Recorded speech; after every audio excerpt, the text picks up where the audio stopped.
यमं वदामि तं वदेत नमो तस्स भगवतो अरहतो सम्मा सम्बुद्धस्स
तर भगवंताने त्याला बहिष्कृताची व्याख्या सांगितली की कोणाला बहिष्कृत म्हणायला पाहिजे, की चोराला म्हणायला पाहिजे, जो आपल्या आईवडिलांना सांभाळत नाही त्याला बहिष्कृत म्हणायला पाहिजे, जो की सत्याने चालतो त्याला बहिष्कृत म्हणण्यात काही अर्थ नाही. आणि म्हणून भगवान इथं अग्निकाला सांगतात की ब्राह्मण पुरुषाची वाईट काम करतात किंवा अकुशल कर्म करतात त्याला म्हटल्या जातं.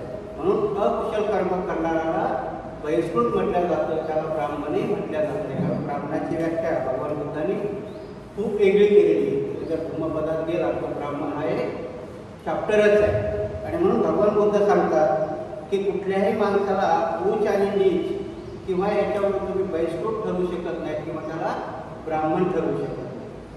आज आपण बघणार आहोत की धम्माला सद्धम्म स्वरूप यायला त्याने माणसामध्ये समतेच्या भावनेची अभिवृद्धी केली.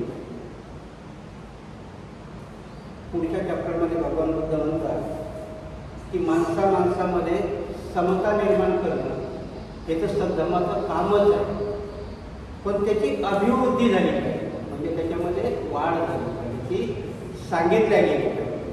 नाही तर मी माझ्यापुरती पाळली आहे की नाही. त्यामध्ये काय म्हणतो मी मुलामुलीमध्ये फरक करत, मात्र सून आणताना फरक पडतो ना, दोन फरक होतात की नाही बोलताना आम्ही म्हणून जसं मी वागतो तसं पुढच्यालाही प्रेरित करणं किंवा पुढच्यालाही त्याच्याविषयी कल्पना देणं म्हणजे अभिभूत करणं, त्याला प्रोत्साहित करणं, याला सद्धम्म म्हणते. बघूया याच्याप्रमाणे त्यांनी काय म्हणतात. जन्माने माणसे विषम असतात, काही बळकट तर काही दुबळे असतात, काहींना अधिक बुद्धी असते तर काहींना थोडी अथवा मृत असते, काहीच्या अंगी थोर कर्तृत्व शक्ती असते तर काहींच्या अंगी फारच थोड्या प्रमाणात असते. आपणही बघितलं की जन्मानुसार सगळे सुदृढ येतात का, सगळ्याचाच ऐकू सारखा आहे का, कोणी अति हुशार आहे तर कोणी मध्यम हुशार आहे तर काही काही एकदम वेळे त्यांना येत असते. मग जर तुम्ही जन्माच्या आधारावर त्याला हे केलं तर तिथे योग्य होईल का ते, नाही मग आपण म्हणून सोडून द्यायचं, तो झाला ना पांगळा जन्मला पांगळा तो जाऊ द्या, त्याला काय करायचं त्याचं जन्मला इथे की त्याला प्रोत्साहन देता आलं पाहिजे की एखादा कमकुवत आहे तर त्याला वर उचलता आलं पाहिजे, ती समतेची अभिवृद्धी माणसाला करता आली पाहिजे. आणि म्हणून इथे बुद्ध म्हणतात ते प्रश्नच विचारतात, काही सदन असतात तर काही गरिबी असतात, या सर्व प्रकारच्या माणसांना जीवन संघर्षात प्रवेश करायचा असतो. या जीवन संघर्षात विषमता ही स्वाभाविक स्थिती आहे असे मानले तर दुबळ्याची स्थिती असावी. आणि जर अशा परिस्थितीत आपण म्हटलं की ठीक आहे बाबा तो जन्माला आला दुबळ्याचं, त्याला मी काय करू, ते समतेची वागणूक होईल का, नाही. कारण इथे भगवान बुद्ध सांगतात की जन्माला येणं कमजोरही होतो कुणीही होतो. आज सगळ्याचं जर कसं वाटलं असतं की आपल्या हातामध्ये असतं की सगळं होणं, तर मुकेश अंबानीला 1 करोड पोरं झाली असते आहे की नाही. सगळे तिला तिथंच लावली असते ना, म्हटलं असते की मला तिथंच जायचं जन्माला. आता तुम्ही जर त्या मुकेश अंबानीच्या पोराचं लग्न बघितलं, जर ते खरोखर गरीब असतं एका पोरीनं पसंत नसतं केलं असतं का तुम्ही, ते दिसायला असं तोंडाने मी कसं तरी, पण पोरगी बघितली ते एखाद्या हिरोईन का आहे ना, विचित्र प्रकारच आहे की नाही. की जर असं व्यक्तिशः जर तो एखाद्या गरीब घराण्यात असतं तर सामान्य मुलीने तरी त्याला पसंत केलं असतं का. मग इथे बुद्ध म्हणतात की तो अति श्रीमंत आहे आणि कुणी अति गरीब आहे, मग याला असंच जर वाऱ्यावर सोडून दिलं तर त्याला धर्म म्हणता येईल का, कारण याच्यामध्ये मध्य गाठून आम्हाला समतेच्या लेवलवरती आणता येईल. म्हणून तो मुकेश अंबानीचा पोरगा आहे म्हणून त्याला मोठी ट्रीटमेंट देत नाही आणि कुठेतरी झोपडीत गेला नाही म्हणून त्यालाही बुद्ध कमी समजत नाही. तर ह्या दोघांना समतेच्या पातळीवर आणलं. मग समतेच्या पातळीवर आणण्याकरता बाबासाहेबांनी काय केलं, तुम्ही झोपडीतच होता ना म्हणून तुम्हाला त्यांच्या लेवलला तरी रिझर्वेशन केलं आहे की शिकायची परमिशन दिली. कारण अंबानीचा पोरगा इंग्लंडच्या युनिव्हर्सिटीत जाऊन शिकू शकतो, तुमचा शिकणार आहे का. मग बाबासाहेबांनी तशी तरतूद केली की याला स्कॉलरशिप द्या, मग त्याच्याबरोबर आहे काय शिकायला, कारण त्याला मदत केली पाहिजे. म्हणून कोणी जन्माने मोठा असेल किंवा ताकदीने मोठा असेल आणि त्याला जर त्याच्या आधारावर सोडत असेल तर तो धम्म सद्धम्म होऊ शकत नाही. तर त्याला समतेच्या मार्गावर आणणारा हा सद्धम्म होऊ शकतो. या नियमाचा परिणाम म्हणजे जीवन संघर्षात जे योग्यतम ते टिकतील. अशा असल्यामुळे काही लोक वरील प्रश्नाचे उत्तर होकारते देतात, परंतु प्रश्न असा आहे की संघर्षात जे योग्यतम ते समाजाच्या दृष्टीने श्रेष्ठतम ठरतात काय? याला कोणीही होकारार्थी उत्तर देऊ शकणार नाही. त्यात मी तुम्हाला सांगितलं की संघर्ष आहे. विनेश फोगाटचं नाव ऐकलं असेल ना तुम्ही पेपर, तिचं वजन 100 ग्राम जास्त भरलं होतं म्हणून तिला खेळायला परमिशन दिली का? कारण ते समतेच्या नियमाच्या विरुद्ध आहे.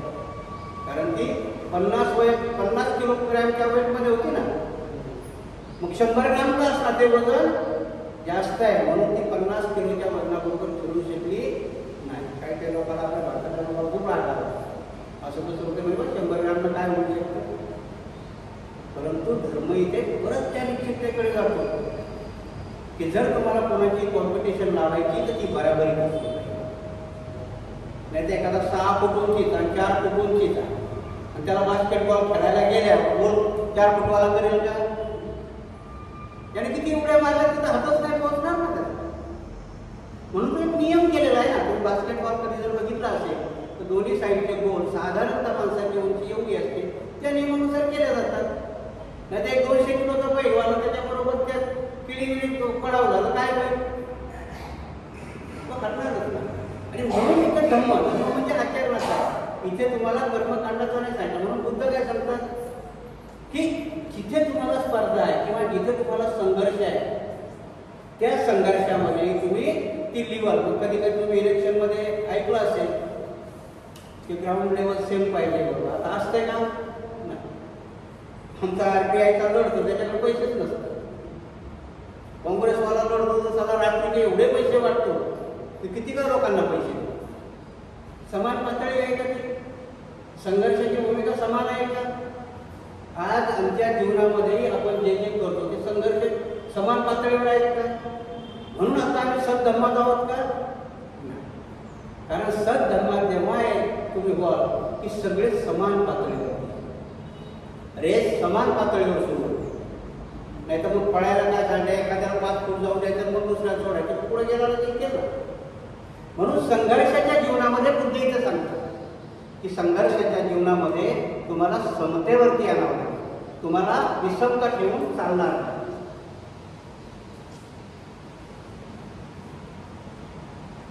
समाजाला जर कोणाची गरज असेल याच कारणास्तव सर्व समता धर्म समता शिकवतो. जरी श्रेष्ठतम मनुष्य योग्यतम नसला तरी समाज समतेची मान्यता दिल्यास तो जगू शकतो.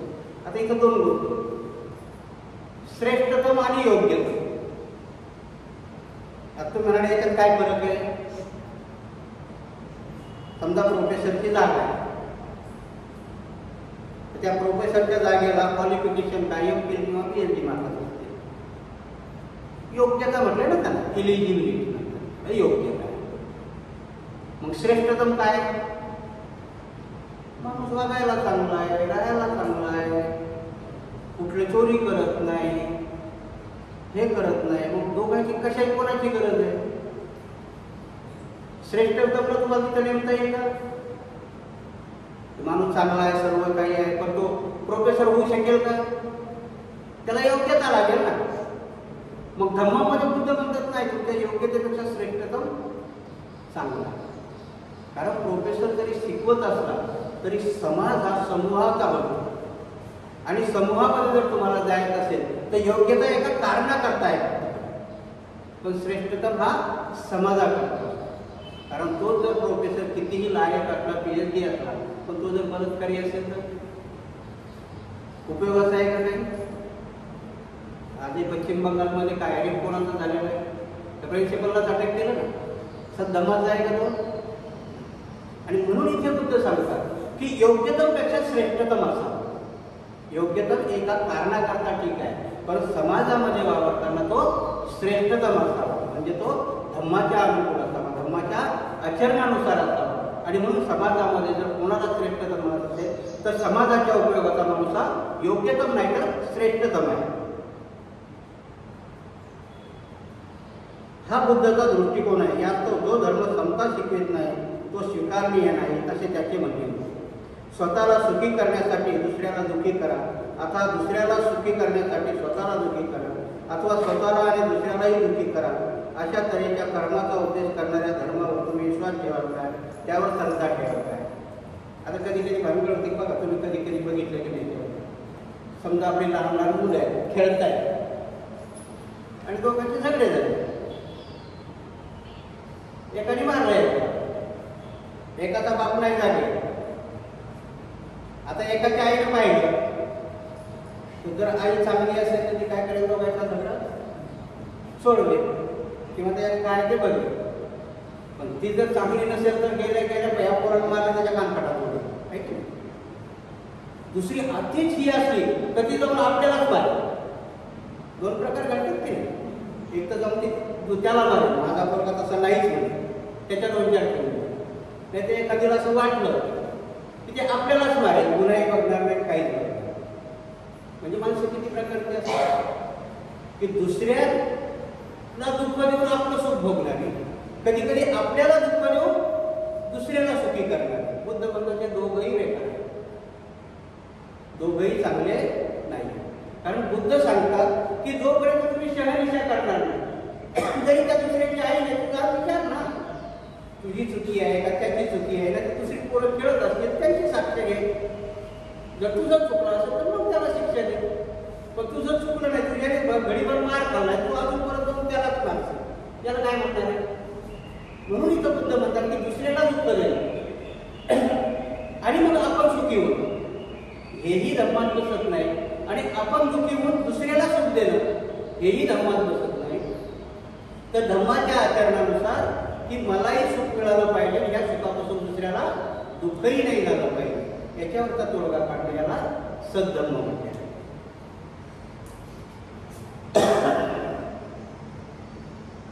जो धर्म आपल्या सुखाबरोबरच दुसऱ्याच्याही सुखाची वाढ करण्याची आणि कोणताही अत्याचार सहन न करण्याचा उपदेश करतो, तो श्रेष्ठतम धर्म आहे. आणि परत इथे सांगितलं की प्रोत्साहन द्यायला सांगितलं. आणि म्हणून बाबासाहेब काय म्हणतात की अन्याय करणारा एवढाच अन्याय सहन करणारा गोष्टी आहे. कारण तो अन्याय का करतो तो तुम्ही सहन करतो. कारण आपण बऱ्याच वेळेस उदाहरणं देतो की आपले बापदादे 6-6 फुटाचे होते, 200-200 किलोचे होते, 28,000च्या फौजा 500 महाराणी कापल्या. मग गुलाम का होते, म्हणजे अन्याय सहन करत होते ना. आणि म्हणून बाबासाहेब म्हणतात की तो अन्याय करणाऱ्यापेक्षाही अन्याय सहन करणारा जास्त दोषी आहे. आणि त्याच्यावर तर मग त्यांनी उपाय करून दिला की गुलामाला गुलामगिरीची जाणीव करून द्या, म्हणजे तो बंड करून घे. आपल्याला आपल्या आतापर्यंत आपल्या गुलामीची जाणीवच नव्हती. कारण आपण काय समजत होतो की ते देवाने केलंय, कोणीतरी केलंय. म्हणून कधी कधी आमच्या बायकाने आमच्या गुलामीला जास्त बंडखोरी करून द्या. मुलगी नांदायला गेली की जाताना धडा देतात, बाई जास्त काही काय कोण घ्यायचं नाही, थोडीशी बी काही बोलली की ये. ही गुलामाला गुलामगिरीची जाणीव नाही, समजदारी ती काही एक चीज आहे. पण पहिलं मी ते ठीक नाही की बाबा तू डोलीत गेली तर आरती गेली, ते बी आधीच होतं ना, आणि तेही वाईटच होतं. आताही सांगलं की दारात पाहू की भारत पाहू, सासूबाई बोलली की परत हे बी वाईटच आहे. म्हणून दोन्ही गोष्टी वाईट आहे. त्याच्यातला सुवर्ण मध्ये असा असतो की बाई थोडंसं बघ, सुधरेल 1-2 दिवसात, नाही सुधरेल मग बघू पुढचं काय होतंय. हा सुवर्ण मध्ये आहे, हा धम्म आहे, सद्धम्म आहे. परंतु इथे आम्ही अति टोकाच्या भूमिकेला जातो. आणि म्हणून बुद्ध इथं म्हणतात की जो धर्म आपल्या सुखाबरोबर दुसऱ्याच्याही सुखाची वाढ करण्याची आणि कोणताही अत्याचार सहन न करण्याचा उपदेश करतो, तो श्रेष्ठतम धर्म. आणि म्हणून बाबासाहेबांनी गुलामाला गुलामगिरीची जाणीव करून घ्या, बंड करून उठे म्हणून कोण करायला सांगितले का? मी तुम्हाला त्या दिवशी उदाहरण दिलं होतं की महाडच्या 14 तारखेचा सत्याग्रह जेव्हा झाला तेव्हा त्या महाडच्या पुऱ्या गावाची लोकसंख्या 3,000 होती आणि 10,000 सत्याग्रही होते. आणि त्या 3,000 मधले 500 लोकांनीच त्यांच्यावर दगड फेकली होती, काठ्याने मारलं. पुऱ्या 3,000चं गाव आलं नव्हतं. जर यांनी मनात आणलं असतं बाबासाहेबांनी या 10,000 त्या 3,000चं काय केलं असतं, पण ती मग पुढे काय व्हायचं ते बघू म्हटले असते. आताच करून घ्या. पण तसं केलं का? नाही. कारण बाबासाहेब हे बोधिसत्व होते, धम्माच्या आचरणानुसार वागणार होते आणि म्हणून त्यांनी शांततेचं आव्हान कोणाला केलं? आपल्या सत्याग्रहीलाच केलं. ठीक आहे, त्यांनी दगडफेक केली, त्यांनी मारले, लोकांनी लोक कुठू द्या, आपण शांततेत राहू. आणि म्हणून इथे बुद्धाच्या धर्मामध्ये हे सांगतात की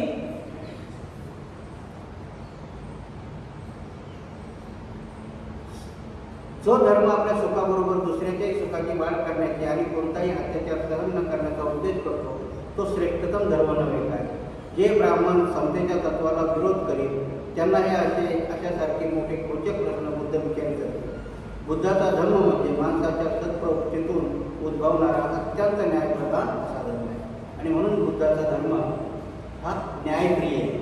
तो अन्याय करत नाही, कोणाची एकाची बाजू घेत नाही. सद्धम्म हा मध्यम मार्ग आहे पहिल्यापासून. की बुद्धाच्या तत्वातून परत एक लक्षात ठेवायचं की ते अति नाही आणि खाली नाही, मध्यम मार्गामधून बुद्ध चालायला सांगतात. आणि म्हणून आणि अशा बुद्धाच्या काळामध्ये जे जे लोक प्रश्न विचारायला त्यांना आले त्यांनी प्रति असे खोचक प्रश्न पण त्यांना विचारले गेले. म्हणून तिथे आपण हा चॅप्टर किंवा हा धडा म्हणता येईल त्याला की धम्म, अधम्म आणि सद्धम्म हा समज.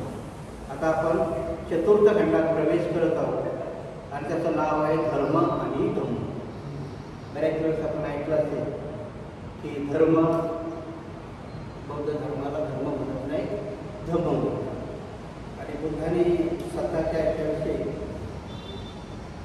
की मी मोक्ष जाता नाही, मी मार्ग जाता. आणि धम्म म्हणजे त्याचा अर्थ रस्ता, वाट. तर बाबासाहेबांनी ह्या ग्रंथामध्ये की धर्म आणि धम्म याच्या दोन व्याख्या केल्या.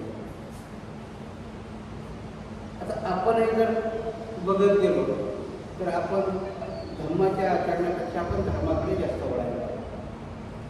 आणि मग अडचण का व्हायला लागली की धर्म आणि धर्म यातला भेद आपल्याला कळत नाही. आता दोन भानगडी आहेत की जर आपण नुसतं धर्मच म्हणत चाललो तर मग त्याने भागणार नाही. धर्माची व्याख्या काय आहे की सौम्यपणे होणार नाही. मग ग्रंथामध्ये काय लिहिलंय, त्रिपिटक काय म्हणतंय, आचरण काय म्हणतंय. आणि म्हणून बाबासाहेबही या ग्रंथाच्या प्रस्तावनेतच म्हणतात की कुठलीही गोष्ट बिना पडताळणी केल्याशिवाय ऐकू नका. आणि म्हणून बुद्ध आणि त्याचा धम्म ग्रंथ तुम्हाला जास्त नाही समजलं तुम्ही माझे ह्या सिरीजमध्ये 3 पुस्तकं आहेत ते तुम्हाला वाचावं लागतं. तर कुठले आहेत तर क्रांती आणि प्रतिक्रांती, बुद्ध आणि मार्क्स, आणि मग बुद्ध आणि त्याचा धम्म, ह्या 3 याच्यामध्ये. मग कधी कधी आम्हाला ते अडचण होते की मग आम्ही धर्म का नाही म्हणायचं. मग कार्ल मार्क्सच्या ग्रंथात गेलं तर कार्ल मार्क्सने व्याख्या केली की धर्म ही अपूची गोळी. आता अपूची गोळी खाल्ल्यानंतर माणूस पागलच होतो ना. मग त्या कार्ल मार्क्सला तेच म्हणायचं की धर्म म्हणजे अपूची गोळी. मग कोणताही धर्म तो एखादा धर्माच्या ह्याच्यात गेला की अपूची गोळी खाल्ली की त्याला नशा चढते. आणि काही गोष्टी त्याच्या खऱ्या आहेत की आज जरी आपण जर बघितलं बाकी धर्माचा भारतामध्ये जर तुम्ही बघितलं तर अपूची गोळी खाल्ल्यासारखीच परिस्थिती आहे. कारण आजही या गोष्टीला कसलंही तारतम्य नाही की गोरक्षणाच्या नावाखाली माणसं मारणं हे धर्माचं कृत्य होऊ शकतं का. आजही लेन्सिंग होते. तर काय एका मुलाच्या घरामध्ये अडचण बघा की त्याला टार्गेट पहिले मुसलमान करता करता आता एक मिश्रात मारून टाकला. मिश्रा म्हणजे ब्राह्मण मार कशा करता की त्याच्याकडे गोमांस आहे. म्हणून धर्म आणि धम्म याच्यामध्ये फरक आहे. कारण धर्म तुम्हाला टोकावरती नेतो परंतु धम्म रस्त्यावरती ठेवतो. ही एक साधी व्याख्या आहे. धर्म तुम्हाला कुठे नेऊन ठेवतो, टोकावर नेऊन ठेवतो. आणि कधीही सांगतात की पीक हे एका मर्यादेपर्यंत जातं आणि मग मात्र त्याचा फॉल पण खूप जोरात पडत असतो. आज तुम्हाला चढताना त्रास होतो. तुम्ही जर समजा 10 माळ्याचा 20 माळ्याचा टावर चढून गेला तर चढायला कितीतरी वेळ लागेल. पण तिथून ढकलून दिलं तर पडायला थोडाही वेळ लागणार नाही. तसंच आहे धर्माचं. धर्माचं आणि धर्माचं तसंच. कारण धम्म हा आरामाने आरामाने आरामाने तुम्हाला आचरणात नेऊन तुम्हाला त्या निर्वाण पदाकडे नेतो आणि धर्म त्या टोकावरती ढकलतो. म्हणून मग धर्माच्या रस्त्याने जायचं की धर्माच्या रस्त्याने जायचं हे समजावताना आता आम्ही कधी कधी काय म्हणतो, तो आम्ही म्हणतो मायावतीने कुठे धर्म स्वीकारला, आम्ही डोकावर जातो ना, मातांगाने कुठे धर्म स्वीकारला, त्याने कुठे धर्म स्वीकारला. आणि मग धर्म स्वीकारायचे कुठले, हा धर्म आहे, वाट आहे, जो चालेल त्याला मिळेल. जर आर्य अष्टांगिक मार्गाचं अनुकरण समजा मातांगाने केलं तर त्याला निर्वाण मिळणार नाही का? तुमचा धर्म कुठे जाईल का? तुमची मोनोपॉली आहे का? तुम्ही सांगणार नाही नाही आम्ही काठी टाकतो, मला तुला नाही मिळेल. धर्म आणि धर्म याच्यामधला हा फरक आहे. बघूया आपण तो काय. धर्म त्याला इंग्लिशमध्ये समजा रिलिजन म्हणतात. हा एक अनिश्चित शब्द असून त्याचा एक ठराविक असा अर्थ नाही. तो शब्द अनेक अर्थ आहे. त्याचे कारण धर्म हा निरनिराळ्या अवस्थामधून गेलेला आहे. एका अवस्थेतील त्याचा अर्थ मागे किंवा पुढे अवस्थातील धर्माशी समान नाही, तरी त्या सर्व अवस्था संबंधी हा एकच शब्द वापरला जातो. त्या लिहितात की धर्म या शब्दाची व्याख्याच नाही करता येत. कारण तो धर्म जर मागे बघितला त्याचं वेगळंच कारण होतं, मधात बघितलं तर तो वेगळाच आहे ना. आता पुढे काय होईल त्याचं सांगता येत नाही. म्हणून त्या शब्दाला काही जास्त अर्थ नाही. म्हणून समजावताना जर आपणही गेलं, समजा आपण वैज्ञानिकदृष्ट्या गेलं तर युग काय सांगतात, धार्मिक युग नाही सांगतात. धार्मिक युगात ते कलयुग, सतयुग हे युग वेगळे. पण हे युग काय सांगतात, अश्मयुग सांगितलं आहे, ताम्रयुग सांगितलं आहे, मध्ययुग सांगितलं. ह्या युगामध्ये जरी गेला तर डार्विन सारख्या यांच्यासारख्या ह्या शास्त्रज्ञांनी तुम्हाला उत्क्रांती सांगितली, मानवाचा विकास झाला. मग मानवाचा विकास झाला असेल तर आपण एक कल्पना करा की सुरुवातीला जेव्हा माणसं माकडं असतील काय परिस्थिती असेल, त्याचा धर्म असेल, माकडात धर्म असेल का नाही, ज्याच्या हाताला बळ मिळाला त्याला खाल्लं उलट गेला, हीच परिस्थिती असेल. उत्क्रांती म्हणजे विकास. आणि बुद्ध धर्म ही विकासाला जोडतो. म्हणून बुद्धाला पहिला प्रश्न विचारला होता की पृथ्वी कशी निर्माण झाली, कुणी निर्माण केली. निर्माण कोणी नाही, हिची रचना नाही, ती उत्क्रांती. मग आता हे लोक परत सतवतात की मग कुणी निर्माण केली आणि असं कसं शक्य आहे, उत्क्रांत कशी होईल. बुद्ध प्रतिप्रश्न विचारतो, तुला काय वाटतं, म्हणजे देवाने निर्माण केली. बुद्ध विचारलं, देवाला कोणी निर्माण केलं आहे की प्रश्नच आहे.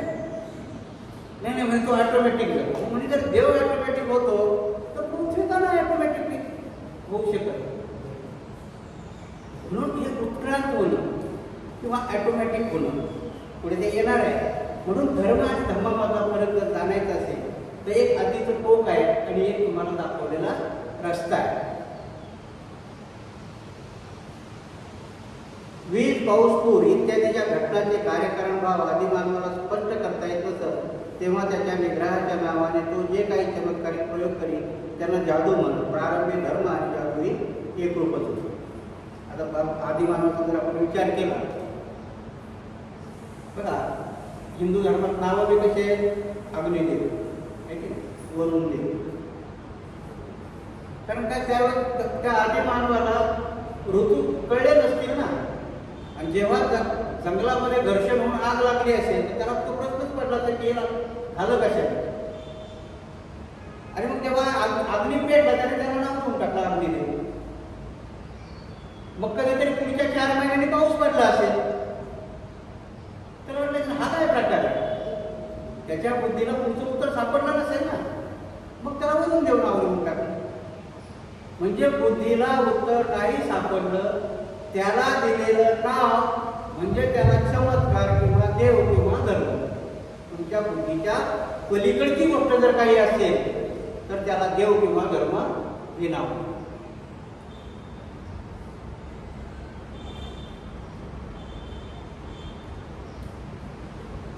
धर्माच्या विकासाच्या दुसऱ्या अवस्थेत धर्माने विश्वास, धार्मिक कर्मकांड, विधी, प्रार्थना आणि यज्ञ असे सावरतात. तर त्याच्यानंतर काय झालं असेल, मग पुढे एकत्र यायला लागले ना, अग्नी, पाऊस याचा शोध लागला असेल तर मग तसं सांगितलं की जन्मताना माणूस सगळ्यात बुद्धिमान नसतात पण सगळे वेडे नसतात. ज्यातला बुद्धिमान असेल त्याने पुढं व्हायचा घेतला म्हणा मन आहे की आपल्या वासरात निघायची आम्ही असते तिला थोडं जास्त कळतं. मग ह्या वासरात त्याला गायने सांगितलं असेल की नाही हे देवाचा प्रकार आहे म्हणून यज्ञ केला.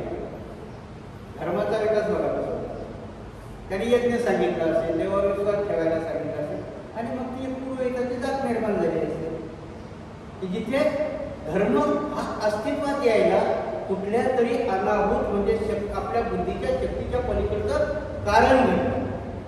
याला धर्माची उत्पत्ती म्हणतात. बाबासाहेब म्हणतात की धर्माचा अर्थ तिथपर्यंत तसा येत गेला.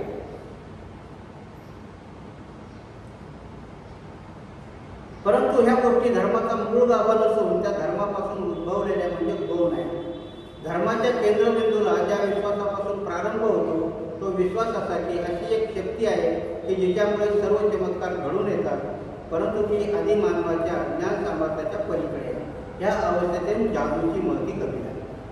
म्हणजे पहिलं जादूलाच धर्म म्हणत अग्नीला आग लागली म्हणजे जादू झाला, किंवा पाऊस पडला म्हणजे जादू झाला. परंतु जेव्हा माणूस असा विकसित झाला मग त्याचे ठरवलं नाही जादू नाही, मग काहीतरी हे वेगळं आहे की त्याला कुठली तरी एक शक्ती चालवते. आजही आपण एवढे आधुनिक झालो तरी शेवटचा प्रश्न काय असतो किंवा ह्या सगळ्या निसर्गाला चालवतो मग असं कोणीतरी असेल ना. विचारतात ना आपण ह्या निसर्गाला चालवणारा कोणीतरी असेल, मग त्याला तुम्ही देव म्हणा, दानव म्हणा, काय म्हणायचं ते म्हणा. बुद्ध याला तरी प्रश्न उत्तर देतात की निसर्ग हा स्वतः चालणारा म्हणजे स्वतःच उत्पन्न होणारा आणि स्वतः चालणारा हा एक प्रकार आहे निसर्ग. याला कोणी चालवत नाही. हां, याच्या नियमामध्ये जर तुम्ही काही अतिक्रमण केलं तर मग बदल होतो. म्हणून आज जग किती कशाने परेशान आहे की पृथ्वीचं तापमान वाढतं. जग त्याने पण परेशान आहे. आजही फॅक्टरीमध्ये कोळशावरती किंवा याच्यावरती फॅक्टऱ्या चालवू नका असा जागतिक नियम बनवणं सुरू आहे. कारण का की निसर्गाच्या विरुद्ध काम करतो. निसर्गाला ते पसंत नाही आणि म्हणून निसर्गाच्या विरुद्ध गेलो मात्र निसर्गाचे नियम तोडले तर निसर्ग डिस्टर्ब होतो. त्याच्यात देवाची काही भानगड आहे का? देवाचा काहीही होतो. आणि म्हणून बुद्ध म्हणतात की जसं पृथ्वी निर्माण कुणी केली नाही, ती क्रिएट झाली आणि म्हणून ह्या सृष्टीचे काही नियम आहेत. त्या नियमामध्ये जर काही गडबड झाली तर मग मात्र तुम्हाला त्या कारणाशी संघर्ष करावा लागतो. धर्माच्या केंद्रबिंदूला ज्या विश्वासापासून प्रारंभ होतो तो विश्वास असा की अशी एक शक्ती आहे की तिच्यामुळे सर्व चमत्कार घडून येतात, परंतु ती आधी मानवाच्या ज्ञान सामर्थ्याच्या पलीकडे आहे. ह्या अवस्थेतून जादूची महत्त्व कमी झाली. प्रारंभी ती अज्ञान व अज्ञेय शक्ती सैताने समजली जाईल, परंतु पुढे असे वाटू लागले की कल्याणकारी आहे. म्हणजे सुरुवातीला जादूवर विश्वास घेतला, परंतु त्यांना वाटलं की काहीतरी सैतानी शक्ती आहे. भूत केत हे त्याच्यातूनच निर्माण झालं. आणि मग काही जणांना वाटलं असेल की नाही भूतकेत बी नाही पण ती कल्याणकारी म्हणजे देवाची संकल्पना आली असेल. म्हणजे ह्या ज्या गोष्टी आहेत की धर्मामध्ये की धर्म कसा विकसित झाला असेल, धर्म काय म्हणून विकसित झाला असेल तर ह्या समजातल्या अशा गोष्टी निर्माण झाल्या असतील की त्याला पहिले जादू म्हटलं असेल, जादूच्या नंतर काय झालं तर नाही म्हणजे सैतान आहे, सैतानाच्या नंतर मग तुमची किती कल्याणकारी. आता दोन गोष्टी आहेत ना. जर मनाला आग लागली असेल, यांना चटके लागले असेल तेव्हा त्यांना वाटलं असेल की सैतानी शक्ती आहे, पण त्या जागेत त्यांनी शिकार भाजून खाल्ली असेल तर त्यामुळे त्यांना सहाय्यक वाटले असेल ना. दोन गोष्टी आहेत. एक विनाशकारी म्हणजे जेव्हा त्यांना चटके लागले असेल तेव्हा ते म्हटले असेल की सैतानाची ही आहे, पण जेव्हा शोध लागला असेल आणि त्यांनी कच्ची शिकार खाणाऱ्या माणसाने ती भाजून खाल्ली असेल तर त्यांना ती दैवी शक्ती वाटली असेल की अग्नी दैवी शक्ती आहे. जेव्हा त्यांना तो भाग झाला असेल म्हणून त्याला अग्निदेव नाव दिलं असेल. पहिले चटके लागले असेल म्हणून त्याला सैतान नाव दिलं असेल. म्हणून काही गोष्टीला की ज्या धर्माची उत्पत्ती व्हायला कुठल्या गोष्टी तिथे सहाय्यक ठरल्या. बाबासाहेब तिथे लिहितात की अशा पद्धतीने धर्माची उत्पत्ती होत गेली. या अवस्थेनंतर माणसाला आत्मा आहे, तो अमर आहे आणि माणसाच्या इहलोकीच्या कर्माबद्दल त्याला देवासमोर द्यावा झाल्यावर मग आत्मा आला असेल की बाबा देव आहे तर देवाला निर्माण केलंय, तर मग वागताना जरा असं वागा, नाही तर मेल्यानंतर त्याला जाब द्यायचा आहे. आता तिथं मी मोठी व्यवस्था आहे त्यांच्यावर की त्या यमाच्या तिथेही त्यांचा तो एक माणूस असतो तो सगळ्यांनी खाती लिहून ठेवतो. आता माहिती नाही देशामध्ये एवढे देश आहेत जगामध्ये, त्या चित्रगुप्ताकडे इंडियाचं खातं केवढं मोठं असेल, 100 करोड 140 करोड आणि रोजच्या जवळजवळ 5-50 लाख जन्माले आणि 10-15 लाख मारतात. त्याला फुरसत तरी मिळत असेल का दुसऱ्या देशात काही घ्यायला? म्हणून ते बापूसाहेब काळ धक्के होते. ते सांगतात की अमेरिकेत जपानमध्ये लोक कमी का जन्मतात, त्या देवाला वेळच नाही इंडियापासून दिलं द्यायला, म्हणजे इथंच तो निर्माण करतो इथेच जास्त मारतो. मग कधीतरी त्याला सवड मिळाली की तिकडच्या लोकांना देतो. म्हणून तिकडचे भूभाग मोठे आणि माणसं मोठी.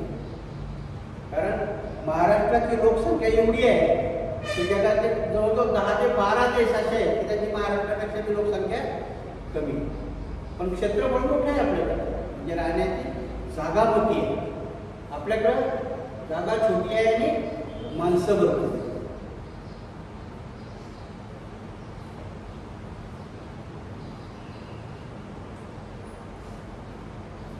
या अवस्थेनंतर माणसाला आत्मा आहे, तो अमर आहे आणि माणसाच्या इहलोकीच्या कर्माबद्दल त्याला देवासमोर भाव द्यावा लागणार आहे अशी समजूत होऊन झाली. धर्म विचाराचा विकास थोडक्यात वरीलप्रमाणे. आणि मग बाबासाहेब लिहितात की ज्या पहिल्या स्टेपपासून जर आपण आलो की जो आधी मानव होता, माकडाच्या स्थितीपासून जर आपण घेतलं तर तो आत्म्यापर्यंत येईपर्यंत धर्माचा विकास झाला आहे. तो आत्मा आहे, आत्मा आहे तर परत त्याला अमरही करून टाकतो. कारण त्याला अविनाशी म्हणतो की आत्म्याला अग्नी जाऊ शकत नाही, पाणी वाहू शकत नाही आणि वाराही त्याचं काही मिळवू शकत नाही, आणि म्हणून त्याला अमरही करून टाकतो. ह्या धर्माच्या संकल्पना आहे की धर्माच्या विकासापर्यंत आलेल्या या संकल्पना आहेत. आणि मग जेव्हा देवाची संकल्पना होते तेव्हा धर्मविचाराचा विकास थोडक्यात वडीलपणा सांगता येईल. देवावर श्रद्धा, आत्म्याच्या अस्तित्वासंबंधी विश्वास, ईश्वर पूजा, चुकणाऱ्या आत्म्याची सुधारणा, प्रार्थना विधी, यज्ञयाग इत्यादी देवाला प्रसन्न करणे म्हणजे धर्म, आणि हे सर्व असे धर्म या शब्दाने. आणि मग जेव्हा या सगळ्या गोष्टी आल्या की देवाला, यज्ञाला, काय मग याला नाव काय द्यायचं तर मग धर्म.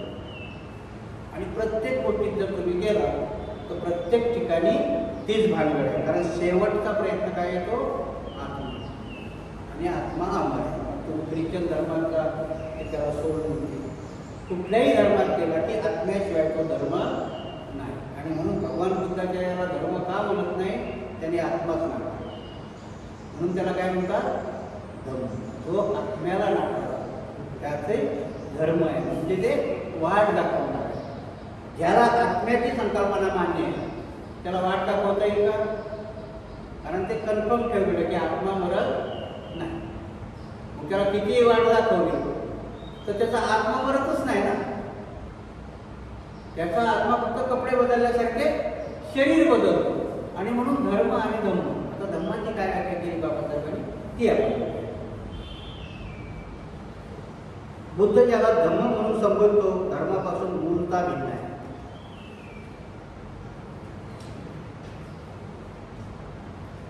बुद्ध ज्याला धम्म म्हणतो तो युरोपियन धम्ममध्ये ज्याला रिलिजन म्हणून संबोधतात त्याच्याशी काही अंशी समान आहे, परंतु त्या दोहोंमध्ये विशेष अशी समानता नाही. या दोहोंमधील भेदही थोर आहे. याच कारणास्तव युरोपियन धर्मवेत्ते बुद्धाच्या धर्माला रिलिजन म्हणून मानायला तयार नाही. या गोष्टीबद्दल विषाद वाटण्याचे कारण नाही. धम्माला रिलिजन म्हणून मानण्यात तोटा त्यांचाच आहे, त्यामुळे त्यांच्या रिलिजनमधील वैमूल्य स्पष्ट होतं. आणि जेव्हा आपण बौद्ध धर्माला युरोपियन देश बाहेरचे देश त्याला धर्म नाही म्हणत तर बाबासाहेब म्हणतात त्याच्यात कमीपणा वाटण्यासारखं काही नाही. कारण हा धर्म नाहीच आहे, हा धम्म आहे. आणि म्हणून आपण याला धर्म म्हटलं की मग मात्र त्यांच्या धर्मातल्या दुर्गुण आपल्यापुढे समोर येतात. म्हणून आजही ख्रिश्चनामध्ये त्याने सोल म्हटलं. येशू ख्रिस्त म्हणतो की मी देवाचा मुलगा आहे. आणि म्हणून जर तुम्हाला मोक्ष पाहिजे असेल तर मी सांगेल त्याप्रमाणे तुम्ही आचरण केलं पाहिजे. म्हणजे कर्मकांडच आहे. प्रार्थना केली पाहिजे, त्याच्यानंतर चर्चमध्ये गेलं पाहिजे, त्याच्या पवित्र आत्म्यावर विश्वास ठेवला पाहिजे. बुद्ध धर्मामध्ये तसं सांगितलं का? बुद्ध धर्मामध्ये म्हणतो की मी मोक्षदाता नाही, मार्गदर्शक. आणि मग मागच्या त्याच्याने बघितलं असेल की एका जणांनी म्हटलं की भगवान तुमच्याकडे जर आलेला की सगळंच आनंद होतात का? भगवान बुद्ध म्हणतात नाही, कारण रस्ता दाखवणाऱ्याचं काम काय आहे की या वाटेने जायचं की नाही जायचं त्या माणसावर. मोक्षवाल्याचं कसं आहे का? त्यांच्याकडे दोन मार्ग, ऐकलं तर स्वर्ग, नाही ऐकलं तर ना, दोन पर्याय आहेत. म्हणून आत्म्याला पर्याय नाही, म्हणून त्याला धर्म म्हणतात की दोन्ही टोकाच्या गोष्टी आहेत की त्याने जर नाही ऐकलं त्याचं तर तो नरकात आहे. बुद्धाने सांगितलं की तुम्हाला जर निर्वाण प्राप्त करायचं असेल तर ह्या वाटेवरनं चालत जावं लागेल. तर तुम्ही किंवा तुम्ही पूर्ण आणखी जरी निर्वाण नाही मिळाला तर तुम्हाला सद्गती तरी भेटेल, तुमच्यावाली दुर्गती होणार नाही. पुनर्जन्म बुद्धाने नाकारला नाही, पुनर्जन्म बुद्धाने स्वीकारला, फक्त आत्मा नाकारला. मग आता बऱ्याचशा आपल्या अडचणी होतात की पुनर्जन्म नेमका कशाचा होतो. प्रकरण येणार आहे, थोडक्यात सांगून ठेवतो तुम्हाला की बाबासाहेबही म्हणतात की पुनर्जन्म आपल्या इच्छेचा होतो. आणि बाबासाहेब तर स्पष्ट शब्दात पुढेही लिहितात की जो माणूस मरतो त्याचाच पुनर्जन्म होत नाही. पुनर्जन्म कशाचा होतो? तर जी आपली पंचमहाभूतं ह्या सृष्टीमध्ये विलीन होतात. पृथ्वीमध्ये पृथ्वी, आत्मा त्याच्यामध्ये हे आणि जे नामरूप असतं की ज्याला चेतना म्हणते ते चेतनेमध्ये प्रवेश होतो. म्हणून त्या महाभूताच्या त्या चेतनेशी संयोग होईलच असं नाही. म्हणून पुनर्जन्म हा वासनेचा होतो. पुढे चांगलं आहे, त्यावेळेस मी चांगलं समजावून सांगेल तुम्हाला.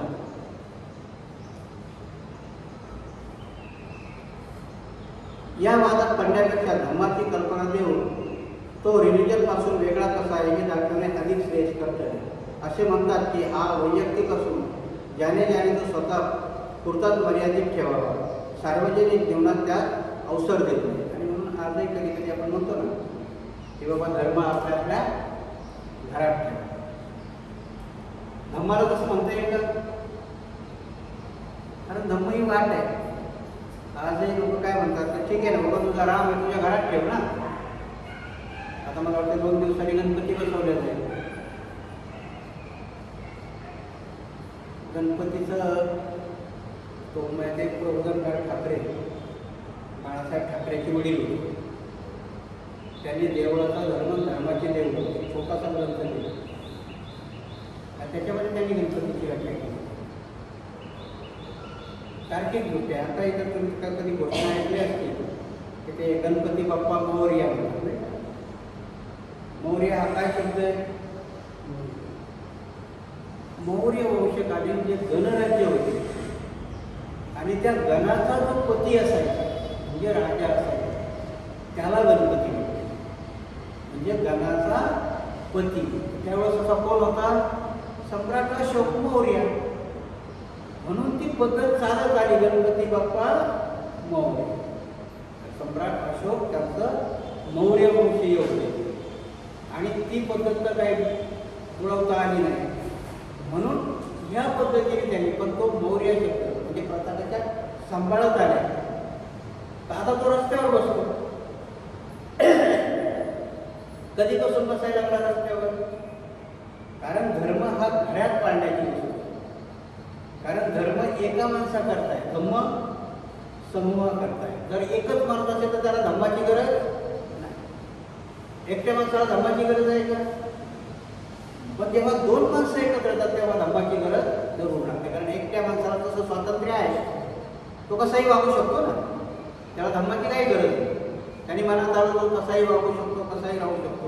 कारण एकट्या माणसापासून त्याला स्वतःलाही त्रास नाही, दुसऱ्यालाही त्रास नाही.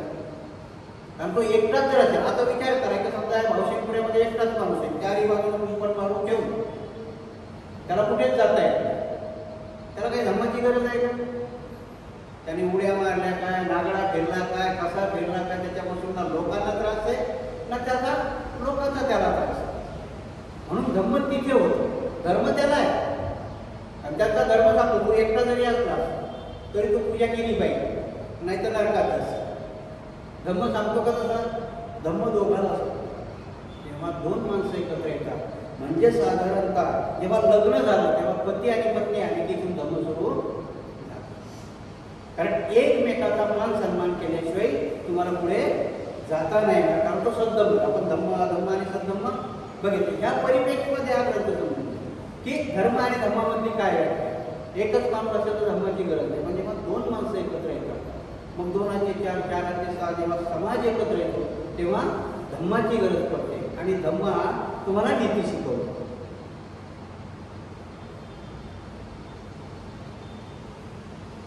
दुसऱ्या शब्दात सांगायचे म्हणजे समाज धम्माशिवाय असूच शकत नाही. समाजाला खालीलपैकी कोणता तरी एक पर्याय पसंत करावा लागतो.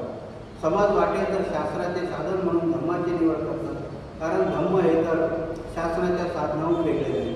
असा समाज अराजकाचा मार्ग स्वीकारेल.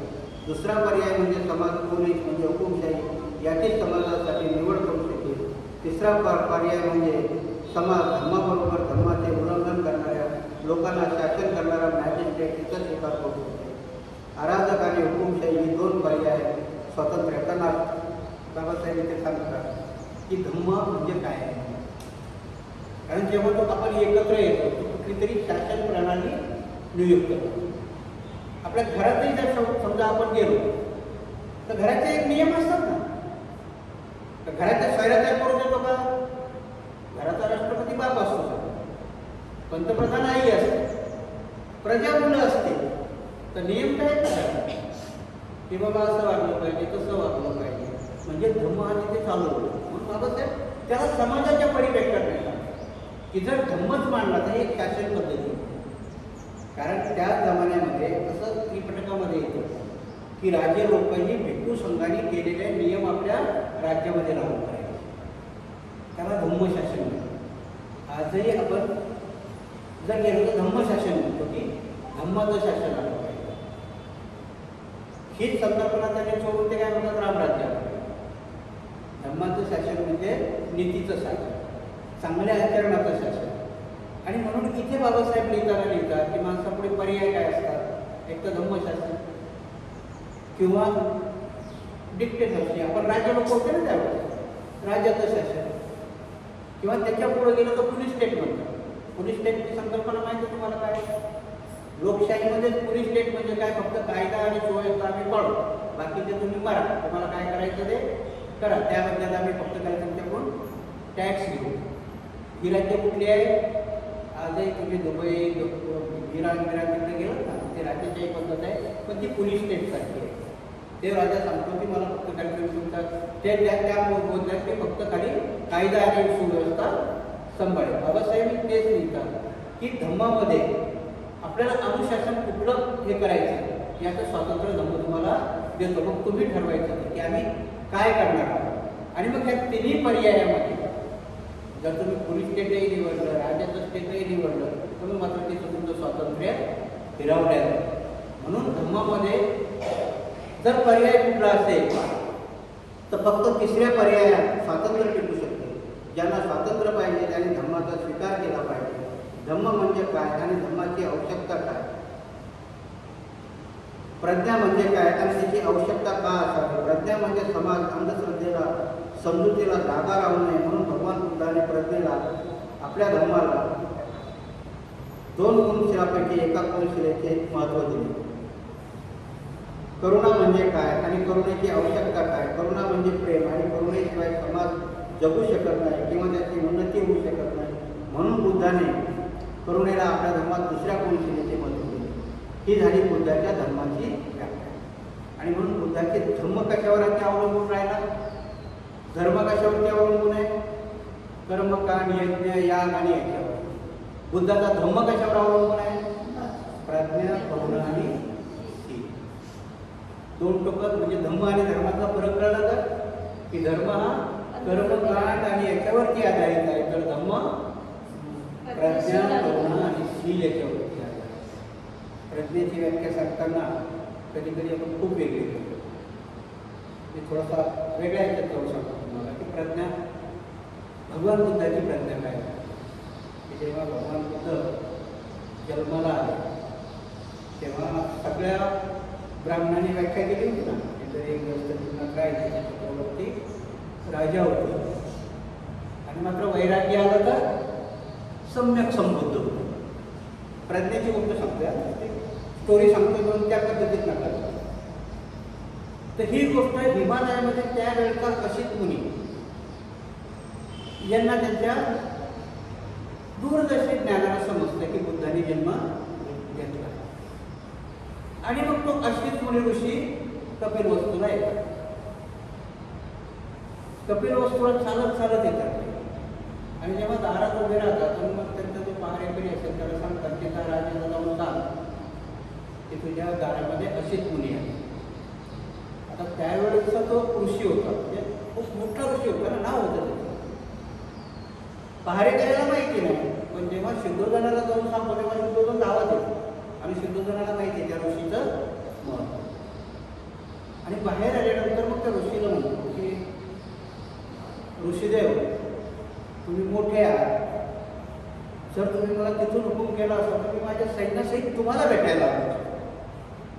कारण आपल्या जमान्यातली ही धर्माची प्रथा नाही आहे की मोठ्याने छोट्याकडे यावं. तर असेच कोणी त्याला काय म्हणतात की अरे राजा मीही आजही ती प्रथा मी पाळली. तुला वाटत असेल मी तुझ्याकडे आलो तर चुकीचं आहे, कारण तुझ्या घरामध्ये जे बाळ दिलं आहे त्याच्याकडे मी आलो, ते माझ्यापेक्षा मोठं आहे. प्रज्ञा कुठं म्हणते की प्रज्ञेचा प्रश्न काय सांगितला त्याने की छोट्याने मोठ्याकडे जावं. राजाला काय वाटलं होतं की छोट्याने मोठ्याकडे जावं, हा अशी ऋषी मोठा आहे ना, तर मी आलो असतो. असे कोणी सांगतं की आजही मी नियम तोडला नाही, कारण मी तुला भेटायला नाही आलो. तू कोणाला भेटायला आलोय? तुझ्या मुलाला भेटायला आलो. आणि दिवसभर असतात ते, आपल्याला खूप छोटं सांगितलेलं असतं, ते दिवसभर असतात. मग ते त्यांना खेळवताना कधी हसतात आणि कधी लगेच रडायला. आणि मग जेव्हा हे रडायला लागतात तेव्हा सिद्धोधन विचारतो, कारण सिद्धोधनाने अगोदरच ते भविष्य हे केलेलं असतं, तुम्ही का रडताय?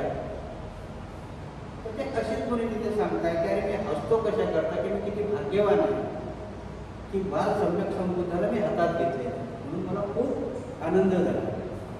परंतु जेव्हा यांना सम्यक संबुद्धी प्राप्त होईल त्यावेळेस मात्र मी नसेल, म्हणून मी रडतो. आणि तेव्हा मात्र सिद्धोधनाला मोठा प्रश्न पडतो, त्या पूर्ण ब्राह्मणाच्या भविष्यामध्ये त्याने विश्वास ठेवलेला आहे का? कारण जेव्हा अशीच मुली सांगतात की हा 99% सम्यक संबुद्धच बनेल, आणि मग तिथून सिद्धोधन भगवान बुद्धाला आपल्या मोहभाषा अडकवण्याचे प्रयत्न करतात. मग तिथे त्यांना सगळे म्हणजे हिवाळ्याचा महाल, उन्हाळ्याचा महाल, त्यांच्या आजूबाजूला स्त्रियांचा गराडा, ही सगळी व्यवस्था कधी करतात? अशीच मुनींनी सांगितल्यावर याला काय म्हणतात आपण? भरोसा. त्या अशीच मुनीवरती जास्त विश्वास होता. आणि मग वयाच्या 29व्या वर्षी जेव्हा बाहेर निघतात तेव्हा सारथी कोण आहे? शंभर. हा सारथी जेव्हा त्यांच्या सोबत असतो ते प्रसंग बघितल्या जातात. त्या प्रसंगाच्या पाठीमागे अर्थ आहे की त्यांनी सुरुवातीला काय बघितलं की एक रोगी बघितला, प्रज्ञेचा भूमिका आहे, त्याने कधीच पाहिलेला नाही. ते क्षणाला विचारतात ते काय आहे? तो म्हणतो की महाराज हा आजारी माणूस. आजारी म्हणजे काय आहे? व्याधी. प्रज्ञा कुठे उत्पन्न होते बघा. लगेच दुसरा प्रश्न विचारला जाता की मलाही आजार झाला.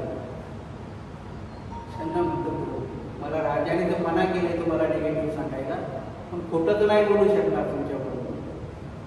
प्रत्येकाला ह्या व्याधीमधून जावं लागतं आणि बुद्धाची प्रज्ञा तिथे मग विकारात जाते. ते बघायला लागतात की मी स्वतः कसा रोगी होणार. तिथे छंदाला म्हणतात की चल मागायला.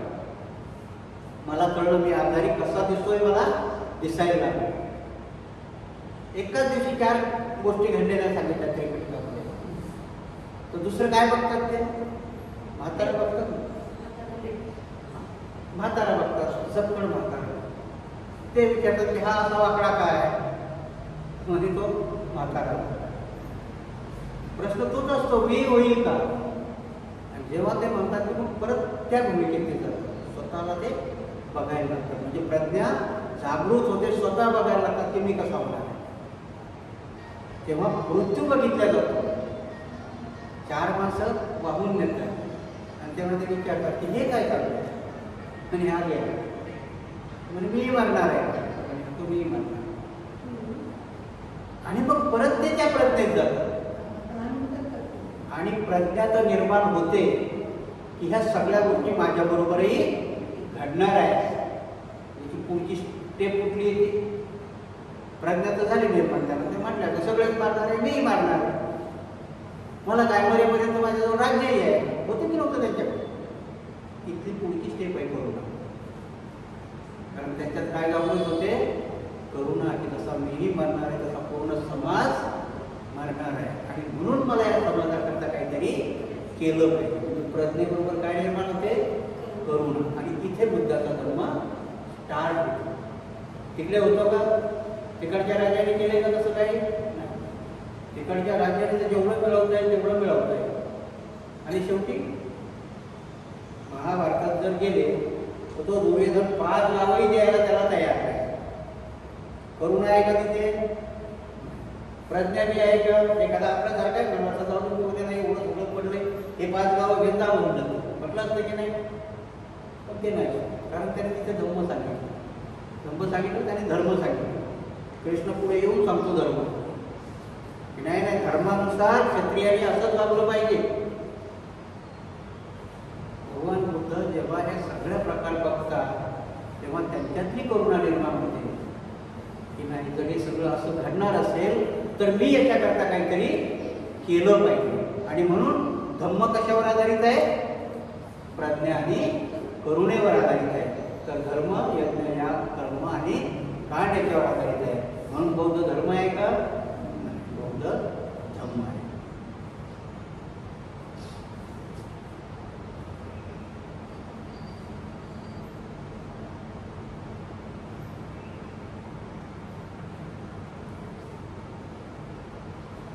ठराविक आकृती बंधातील धर्म, धर्माच्या व्याख्येपेक्षा धम्माची व्याख्या किती वेगळी आहे. बुद्धाची धम्माची व्याख्या अगदी प्राचीन असली तरी ती आधुनिक युगालाही जोडणारी वाटाची असते. ती जितकी पुरातन तितकीच अभिनव आहे. ती कोणापासून उसने घेतलेली आहे आणि ती किती सत्य आहे. प्रज्ञा आणि करुणेचे अपूर्व मिश्रण म्हणजे भगवान बुद्धाचा धम्म होय. ठराविक आकृती बंधातील धर्म आणि धम्म यामध्ये हे महदंतर आहे. आणि म्हणून 3000 वर्षापूर्वी बुद्धांनी केलेली व्याख्या ती आजही लागू होती. आजही जेव्हा जेव्हा आपण जगामध्ये जायला लागतो तेव्हा जेव्हा सुकृती भगवान बुद्धाच्या तत्वज्ञानालाच मिळते. आजही आमचा पंतप्रधान बाहेर देशात गेलं तर काय सांगतो की मी बुद्धाच्या देशातून आलो. त्यांनी कधी नाही सांगितलं की ब्रह्माच्या देशातून आलो नाही. म्हणून माहिती आहे का, पहिलं म्यानमारचं नाव ब्रह्मदेश होतं.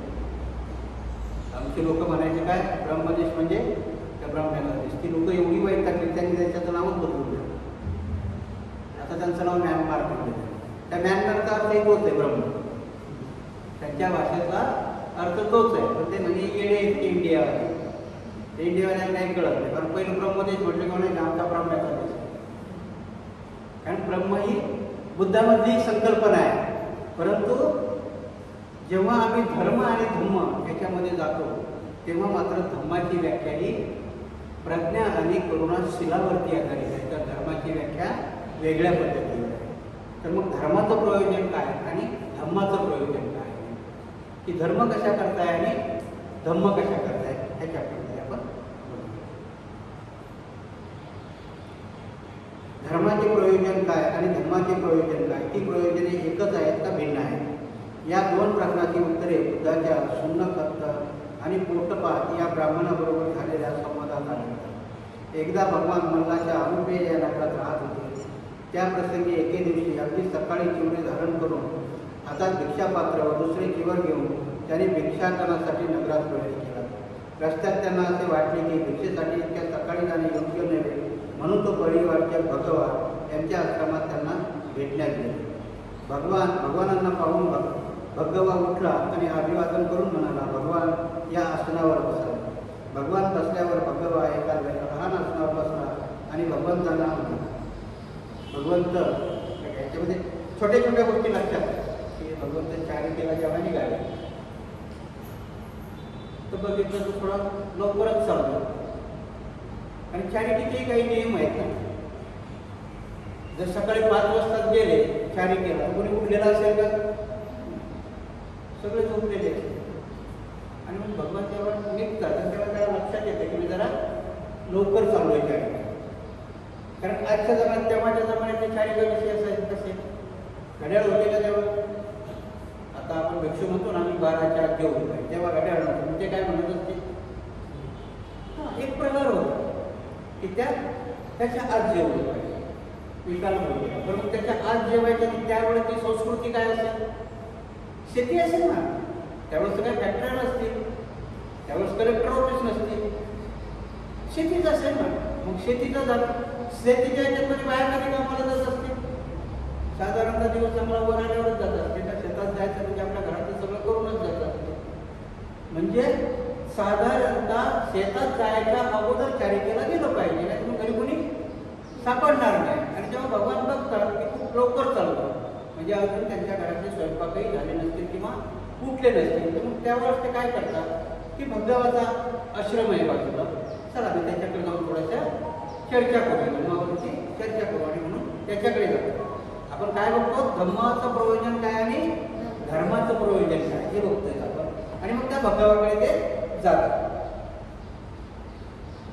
भगवान बसल्यावर भगवा एका लहान आसनावर बसला आणि भगवंताला म्हणाला, काही दिवसापूर्वी सुनक दत्तनीचे वेळी माझ्याकडे येऊन म्हणाला, मी अलीकडे तथागताचे शिष्यत्व सोडले असून त्यांचा शिष्य म्हणून त्यांच्याकडे राहत नाही. सुखदत्ताचे म्हणणे खरे आहे.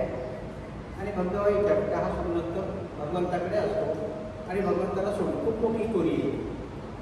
आपण त्याच्यामध्ये नाही जे बाबासाहेबांनी लिहिले त्याच्यामध्ये थोडंसं जाऊ. कारण की सुखदत्त येऊन ह्या भगवाला सांगतो की मी बुद्धाला सोडून दिले, त्यांचं शिष्यत्व मी सोडून दिलं. तर ते विचारतात भगवंताला की भगवंत हे खरं आहे का? की सोनकत माझ्याकडे येऊन असं म्हटला की मी आता काही भगवंताचा शिष्य नाही, मी त्यांना सोडून दिलं. हे खरं आहे की तो माझ्यापासून दूर गेला म्हणजे निघून गेला. पण का गेलाय तर हे ते कारण सांगतात. काही दिवसापूर्वी भगवंतांनी उत्तर दिले, होय सुनकत्त निश्चयी जे म्हणतो ते खरे आहे. सुनकत्त मला ते म्हणाला. त्यानंतर मी त्याला विचारले, सुनकत्त तू माझ्याबरोबर राहा आणि माझा शिष्य हो असे मी कधीतरी तुला म्हणालो होतो काय? सुनकत्ताने मला उत्तर दिले नाही. तुम्ही कधीच तसे मला सांगितले नाही. मी त्याला विचारले, आणि तू तरी असे कधी म्हणाला होतास काय की शिष्य म्हणून मी भगवंताच्या छत्राखाली राहील? नाही भगवान नाही. आणि मग भगवंत त्याला सांगतात की तो जेव्हा माझ्याकडे आला तेव्हा मी काही त्याला म्हटलो नव्हतो की तू माझा शिष्य होईल म्हणून. आणि त्यानेही मला म्हटलं नव्हतं की मला तुमचा शिष्य करा म्हणून. आणि मग तर दोघांनी त्याने मला बोलला नाही आणि मी त्याला बोललो नाही, तर मला सोडून गेला हे म्हणण्यात काही अर्थ आहे का? मी त्यांचा शिष्य राहिलो नाही हे म्हणण्यात काही अर्थ आहे का? काय निश्चय. जसं की आता आपण समजा एखाद्या वेळेस त्या आश्रमात गेलो आणि आपल्या मनाला वाटलं कसं राहिलं आणि मग जाताना म्हणायचं नाही ना ते भक्तीची काही बरोबर राहत नाही म्हणून मी त्यांना सोडून दिलं. त्या भक्तीचे काही आमंत्रण दिलं होतं का तुम्हाला या म्हणून राहिलं नाही. काय भक्तीची तुला म्हटले नव्हते की बाबा मी असाच राहील, मी असाच वागेन, मी तसाच वागेन, असंही काही नव्हतं. भगवंतही त्याला तेच म्हणतात की जेव्हा तो आला आमच्याकडे राहिला तेव्हा मी काही तुला बोलवलं नव्हतं की हे माझा शिष्य होय, आणि तुझे आल्यानंतर मला बोललं नव्हतं की मला शिष्य करून घ्या. तो सुनकत परत परत काय म्हणतो ते भगवंत. धर्माचं आणि धम्माचं प्रवचन आहे ना, लक्षात द्या.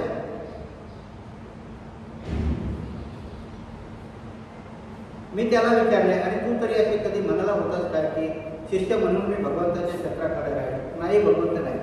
नंतर मी त्याला विचारले, जर मी तुला सांगितले नव्हते आणि तूही विचारले नव्हते तर मग सोडून जाण्याची भाषा तू करतो, त्याचा अर्थ काय? बेड्या यात दोष तुझा आहे, तुझा आहे की माझा आहे? पण भगवान आपण सामान्य माणसाच्या शक्ती बाहेर असे चमत्कार मला करून दाखवत नाही. सुनकत नंतर परत काय बोलतो की नाही नाही भगवान तुम्ही जे सामान्य माणसाच्या पलीकडचे चमत्कार असतात ते काही तुम्ही करून दाखवत नाही, म्हणून मी जाते. भगवान परत वेळ आहे, मी तुला बोललो होतं का मी करून दाखवेल म्हणून? नाही. मग तू मला आल्यावर विचारलं होतं काय की भगवान ह्या चमत्कार करून दाखवा म्हणजे मी तुमचा शिष्य राहील? तर म्हणतो नाही.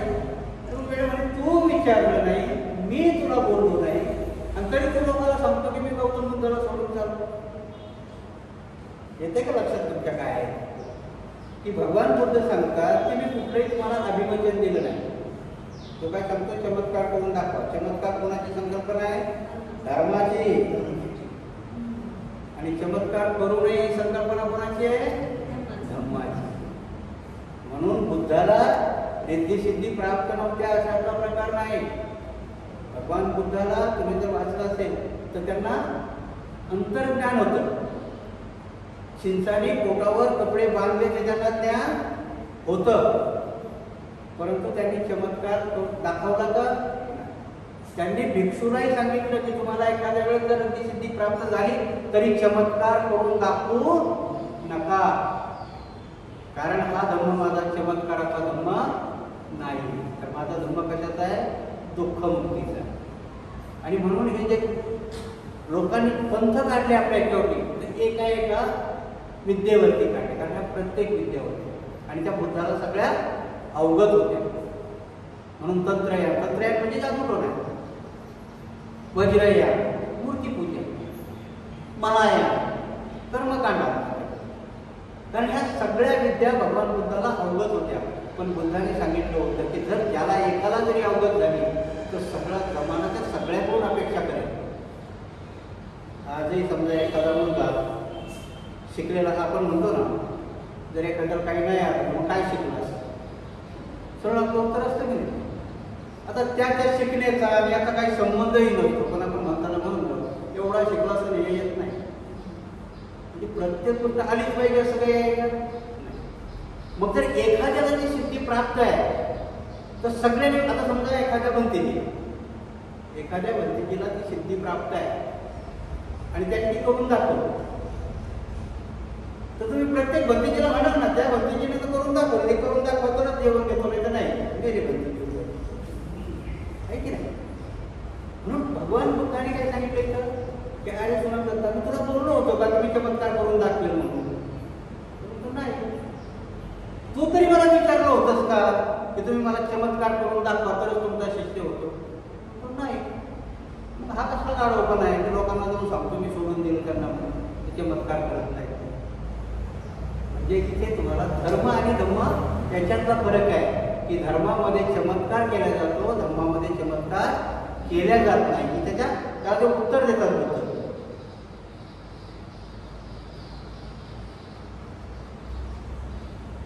परत तो पुढे म्हणतो भगवान सृष्टीचा आरंभाचा साक्षात्कार घडविला अथवा न घडविला तरी तो तथागताच्या धर्माचा उद्देश आहे. परत तो विचारतो की पृथ्वी कशी निर्माण झाली ते तरी सांगा. बुद्ध म्हणतो हेही माझं काम नाही ना, पृथ्वी कशी निर्माण झाली, कारण हे धर्माचं काम. त्याच्यात गुंडाळून ठेवतात ना तुम्हाला.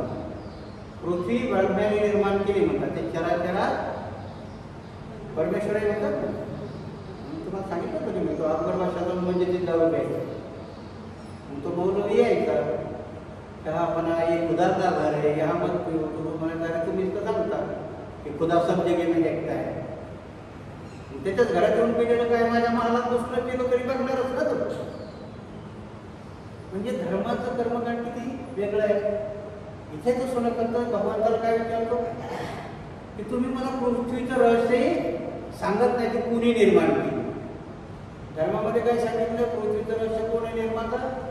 ब्रह्मा किंवा विश्वकर्मा म्हटलंय त्याला. आणि बरं ती पृथ्वीच निर्माण केली तर नाही, त्याने तोंडातून ब्राह्मण निर्माण केला, बाहूतून क्षत्रिय केला, मांड्यातून वैश्य केला, पायातून शूद्र निर्माण केला. धर्म सांगतो. भगवान बुद्ध महाराजांनी काय सांगितलं, पृथ्वी उत्क्रांत झाली आणि मनुष्य हा विकसित झाला. नुसता मनुष्य विकसित झाला तर नाही, पूर्ण जीव जंतू हे सगळे विकसित झाले. म्हणून धर्म आणि धर्मामध्ये फरक आहे. म्हणून त्या सूर्यकांताला म्हणतात की मी तुला पुढे बोललो होतो की पृथ्वी कशी निर्माण झाली, तू तरी मला विचारलं होतं का? तू तर म्हणतो नाही. आणि मग असा वाईट प्रचार करत का फिरतोस तिकडे की मी बुद्धाचं शिष्य होते याच्या करताना काढलं, मी बुद्धाचं शिष्य होतो त्याच्या करताना काढलं, कारण तू मला विचारलंही नव्हतं आणि मी तुला सांगितलं नव्हतं. म्हणजे धर्माच्या आणि धर्माच्या आहेत दोन गोष्टी आहेत लोकांच्या. सनकात जर धर्माच्या उद्देशाच्या दृष्टीने स्मृतीच्या आरंभाचा साक्षात्कार घडविला वा ना घडविला हे जर महत्त्वाचे नाही, तर मग तुला तरी त्या साक्षात्काराची आवश्यकता काय आहे? या संबंधावरून स्पष्ट होते की धर्म या कल्पनेत सृष्टीच्या आरंभाचा साक्षात्कार याला महत्त्व आहे, धर्माच्या कल्पनेत ते नाही. म्हणून तर तुम्हाला लक्षात येईल की धर्माचं प्रयोजन काय आहे, तर धर्माचं प्रयोजन वेळ बनवणे. कसं वेळ बनवणे की निरर्थक. बरं आता मला सांगा की मी तुम्हाला सांगितलं की पृथ्वी अमुक अमुकीने पैदा आहे, काय फायदा होणार आहे तुम्हाला? काय फायदा होईल? सांगितले ब्रह्माने निर्माण केली, एवढे एका वाक्याने तुमच्यामध्ये काय सुधारणा होणार? काय सुधारणा नाही. म्हणून भगवान बुद्ध याला काय म्हणतात, निरर्थक प्रश्न आहे. आणि म्हणून भगवान बुद्धाने सांगितलं की निरर्थक प्रश्नाला धर्म म्हटलं गेलं आणि ज्याला व्यवस्थित आहे की ज्या रस्त्याने गेलं तर तुमचा फायदा होईल. मला सांगा की बुद्धाने आर्य अष्टांगिक मार्ग सांगा, त्या मार्गाने गेल्यावर नुकसान कोणाचं तरी होईल का? शक्यच नाही ना. आणि म्हणून बुद्धाने सांगितलं की निरर्थक प्रश्न आहे, त्या प्रश्नाला उत्तर देण्याची काही गरज नाही. आणि म्हणून आज आपण ह्या धम्मग्रंथाच्या सुनखत्त सुद्धापर्यंत जाऊन आपण इथे थांबूया. उद्या दुसरी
भवतु सर्वमंगलं रक्षन्तु सर्वदेवता सर्वबुद्धानुभावे धम्मानुभावे संघानुभावे सदा